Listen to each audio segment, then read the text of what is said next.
महाराज जी। महाराज जी, आपके चरणों में कोटि कोटि प्रणाम। महाराज जी, क्या संतान से अधिक मोह या प्रेम करना गलत है? जब भी उन्हें कोई चोट या बीमारी होती है तो अंदर बहुत दुख होता है महाराज जी। माता पिता का ऐसा ही हृदय होता है, पर उसमें भगवत भाव कर ले तो मोह का नाश हो जाएगा। अगर मोह के तो सब लोग ही मोह करते हैं, सब पूरा संसार इसी में। आप तो मान लो पुरुष स्वरूप में हो, मनुष्य स्वरूप में हो, सुअर कुत्ता भी अपने बच्चों से प्यार करते हैं, नहीं करते? पशु पक्षी भी देखो, बंदरिया को बच्चा मर जाए तो भी छाती से लगाए रहती कई दिन तक। जीव, हर जीव अपने बच्चा से प्यार करता है, ये स्वाभाविक सृष्टि का नियम है। अगर हम प्यार करते हैं और वहीं भगवान देख लें कि मेरे भगवान इस रूप में, पक्की बात भगवान है। नहीं तो भगवान चाहे जितना आप प्यार करते हो, भगवान अंतर ध्यान हो जाए तो उस शरीर को आप 2-4 दिन भी नहीं रख सकते, चाहे पुत्र हो, चाहे पत्नी हो, चाहे जिससे।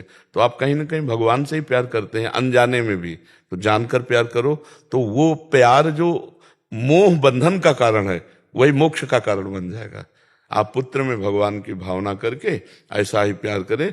जैसे जरा आपको ही हमारे ठाकुर जी जैसे हम लिए जा रहे हैं, और ऐसे थोड़ी सी ठोकर लग जाए, नहीं नहीं नहीं, क्योंकि मेरे ठाकुर जी मेरे प्राण। तो ऐसे ही बच्चा के प्रति जो अपना भाव आता है ना, तो वो हम भगवान की भावना कर, मेरे भगवान इसमें विराजमान है। और सच्ची मानिए, इस शरीर रूपी मंदिर के हृदय देश में, गर्भगृह में भगवान सबके विराजमान है। वह हम भावना कर लें कि हमारे पुत्र में भगवान, हमारी पत्नी में भगवान, तो हम मोह पास में बंधेंगे नहीं। नहीं तो मोह पास बहुत विचित्र है। अब क्या पता कितने दिन के लिए कौन शरीर है, और हम पूरे आसक्त हो गए। और इसके बाद इस लोक का नाम क्या है? क्या नाम है इस लोक का?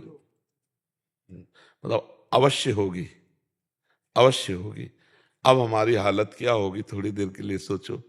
जिससे हम प्यार करते हो हमसे बिछुड़ जाए तो हमारी हालत क्या? सुनना नहीं चाहेंगे। होना तो बात अलग, हम सुनना नहीं चाहेंगे। और वो होगा। ये संसार का खेल है, कब कहाँ क्या होता है कुछ पता नहीं चलता है।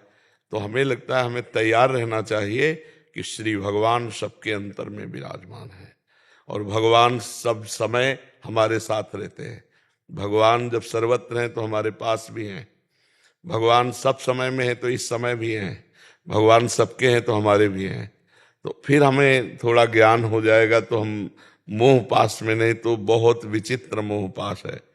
एक 70 वर्ष के बाबा, मतलब वृद्ध, हम उस समय नैष्ठिक ब्रह्मचर्य में थे, तो आश्रम में तो वो सुबह नहा के एक फोटो निकाले ऐसे, और अगरबत्ती ऐसे करके रोने लगे।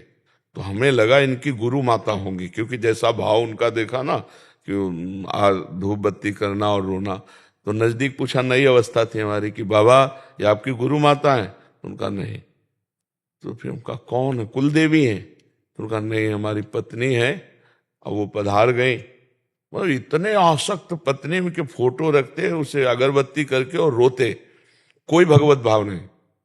तो हमें लगा कि यार अगर ये इतना भाव थोड़ा सा ट्रांसफर हो जाए और इसी छवि में भगवान को देखने लगे तो भगवान की प्राप्ति हो जाए। पर मोह बहुत विचित्र होता है। तो इसलिए हमें लगता है कि ये जो प्यार है ये चराचर जगत के हृदय में है। इसी प्यार को और बढ़ाओ, पर भगवत भाव कर लो तो तुम्हारा कल्याण हो जाएगा, तुम्हारा मंगल हो जाएगा। जी। जसवंत सिंह जी, दिल्ली से। राधे राधे महाराज जी। महाराज जी, आपके चरणों में कोटि कोटि प्रणाम। महाराज जी, बचपन से ही मेरा लक्ष्य भगवत प्राप्ति और भगवत प्राप्त संतों को गुरु बनाने की जिज्ञासा थी, ताकि मैं अपने जीवन के लक्ष्य को प्राप्त कर सकूं और भगवान श्री कृष्ण का भजन करूं। बचपन में मुझे वैराग्य